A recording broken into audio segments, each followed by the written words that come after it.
So hi were this is Sai sir, welcome our channel. So sir గురించి చెప్పాల్సిన అవసరం లేదు, ఆయన ఏ వీడియో చూసినా ప్రాసలతో చంపేస్తాడు అనమాట. So hi sir, how are you? Fine నాన్న.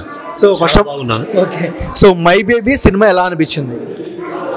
మై బేబీ ఒక బిడ్డకు జన్మివ్వటానికి తల్లి ఎంత కష్టపడుతుందో, బిడ్డ పుట్టిన తర్వాత ఎంత ఆనందపడుతుందో తల్లుల కడుపున పుట్టిన బిడ్డలు తెలుసుకోవాలి.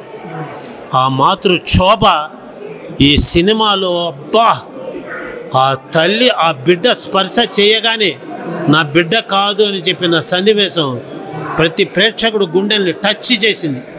చివరిలో మళ్ళా బిడ్డను తాకి నా బిడ్డ అని చెప్పిన సన్నివేశం ఒక అద్భుతం.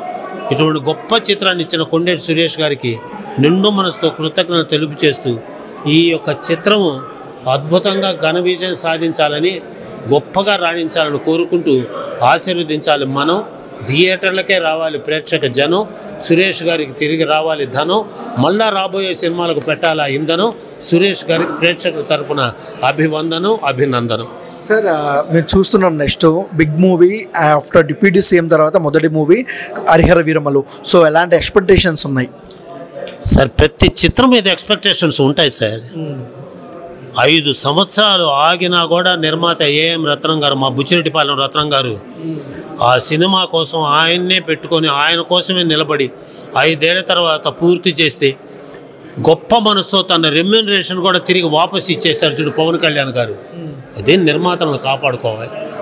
అటువంటి గొప్ప చిత్రం హరిహర వీరమల్లు రేపు అఖండ విజయం సాధించడంలో అనుమానమే లేదు.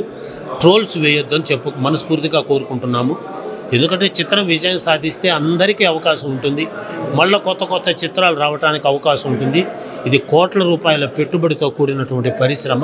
నిండు మనసుతో ప్రేక్షకులందరూ దీవించండి. అందరి హీరోల యొక్క అభిమానులు కూడా అందరి హీరోల చిత్రాలను ఆదరించండి. మీ హీరో చిత్రాన్ని ఇంకొంచెం గొప్పగా ఆదరించండి.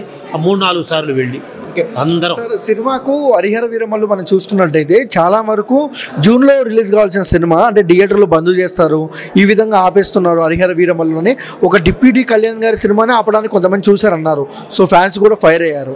సో ఇలాంటి కామెంట్స్పై మీ అభిప్రాయం ఏంటి? మీ ప్రాసెస్లో చెప్పండి. అది కొంతమంది ఆ రోజున జూన్ 24 అనుకొని థియేటర్లు మూసేయాలని అదొక విధమైన కుట్ర జరిగిందని చెప్పారు. లేదని చెప్పాడు రాజు దిల్లు. ఎందుకంటే తెలుసు కదా పవన్ కళ్యాణ్ గారి స్కిల్లు, దెబ్బతో బయటపడింది ఆ థ్రిల్లు. అందుకే అటువంటి ఉద్యమాన్ని నుంచి వాళ్ళందరూ బయటకు వెళ్ళు. ఇప్పుడు హాయిగా ప్రేక్షకుల దగ్గరికి థియేటర్కి వెళ్ళు. Okay, thank you sir.